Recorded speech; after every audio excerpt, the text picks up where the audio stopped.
Good morning. It's a joy to be with you this morning on this Wednesday morning. It's a beautiful morning here in Arlington.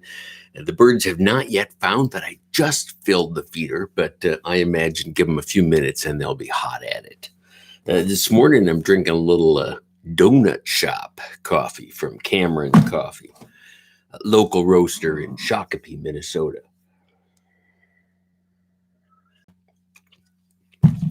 Good coffee, steams glasses. Well, how's your summer going?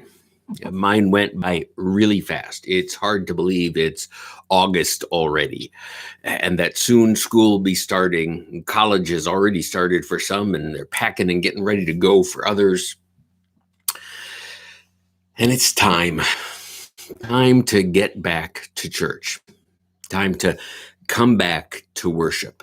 I know it's something that a lot of people have gotten out of the habit of in this last year of COVID, but it's time. It's time, even if you weren't going before COVID. I want to share with you a story. A number of years ago, I had the privilege of going to St. Petersburg, Russia, with a wonderful group of high school saints who worked hard for 2 weeks in restoration of some churches, in cleaning up and doing some painting at a local hospital. They even cleaned up a cemetery that had been long neglected. And while we were there, we had a wonderful opportunity on one of those Sundays to visit a Finnish Lutheran congregation in Kennel-Järven, Russia. It used to be Kennel-Järven, Finland, but Stalin, thanks to him, it's now Kennel-Järven, Russia. When Stalin came into Kennel-Järven, he was pretty smart in an evil sort of way. You see, he built a wall all the way around the city of Kennel-Järven, a fence, actually, a high fence. And then he left.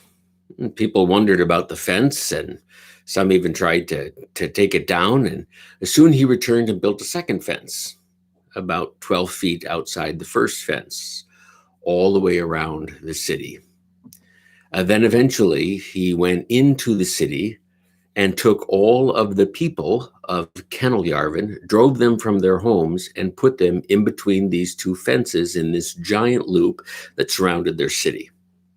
While they were there, his troops went in and leveled the town. They leveled everything: the school, the church, the businesses, all the homes, completely destroyed until there was nothing left standing, stone on stone. Then he came and, with railroad cars, loaded up all of the adults from between the fences, anyone 12 years old or older. And they loaded them off and took them away. Shortly after that, they came in and they took the fences down. And there was a village of nothing but 12-year-old and below. They had to care for one another. They had to find ways to shelter and feed themselves. And they did. Many didn't survive, but some did. When we got to Kennel-Järven, they were rebuilding the community. There were now several hundred people living in Kennel-Järven. Many of them descendants, some of them people who had been there, lived through that experience. And we arrived at this church, a beautiful, beautiful church that sat up on a hill and had a view of the whole Kennel-Järven community. And while we were there, we noticed that there weren't very many houses in the community. But they said there were hundreds of people living there. And there was this very large church that seated several hundred people. In fact, the day we were there, it was packed. Obviously, we brought, 80 some people with us, but it was full before we got there. It was to overflowing the Sunday we were there. But we noticed something.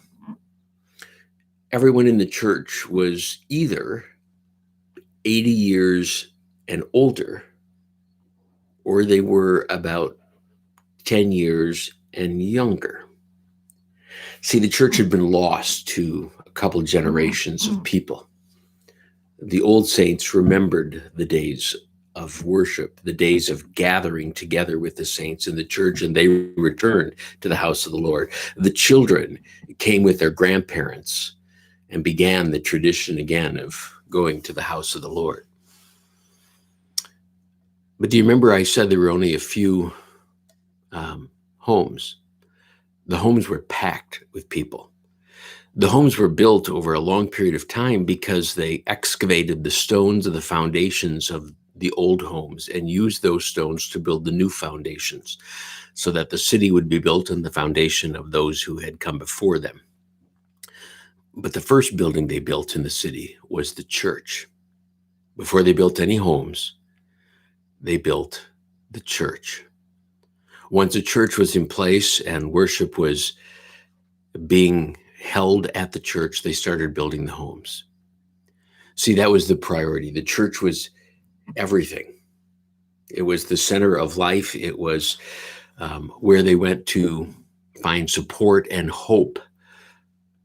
You know, the Bible is full of references about gathering together. It doesn't say go to church. It tells us to keep gathering together, unlike some who have stopped gathering together. But what it talks about more is encouraging one another. 2 Corinthians 13:11. Finally, brothers and sisters, rejoice, strive for full restoration, encourage one another, be of one mind, live in peace, and the God of peace will be with you. 1 Thessalonians 4:18. Therefore, encourage one another with these words. 1 Thessalonians 5:11. Therefore, encourage one another just as each one is built up, just as in fact you are doing. Hebrews 3:13, but encourage one another daily, as long as it is called today. Encourage one another. How do we do that? We do that by gathering together for worship. And it's time. It's time to break the habit of staying home and watching it online and doing it at a different time during the week. It's time to break the habit of not making regular worship a priority. See, it's time to teach our children once again to be encouraged by one another, to gather together with the saints of all ages and to give thanks to God for all that he has done. And I tell you, the shape our world is in right now, encouragement is a good thing. So let's get together. Let's start again returning to church. Now, don't get me wrong. There are some of you for whom that is very difficult because of health reasons or other concerns. I get that. I recognize that. We will continue streaming, as will most churches in the country, because we want that opportunity to be there. And some days, quite frankly, you're just not feeling well. Stay home. But it's time to return. Sunday school will be starting soon in many congregations across the country, including ours. And we encourage you to come back. Bring your family. Even if it's been a long time since you've been in the habit, even if it's been years since you've darkened the doors of a church, it's time to come back. It's time to encourage one another, all the more as we see the day approaching.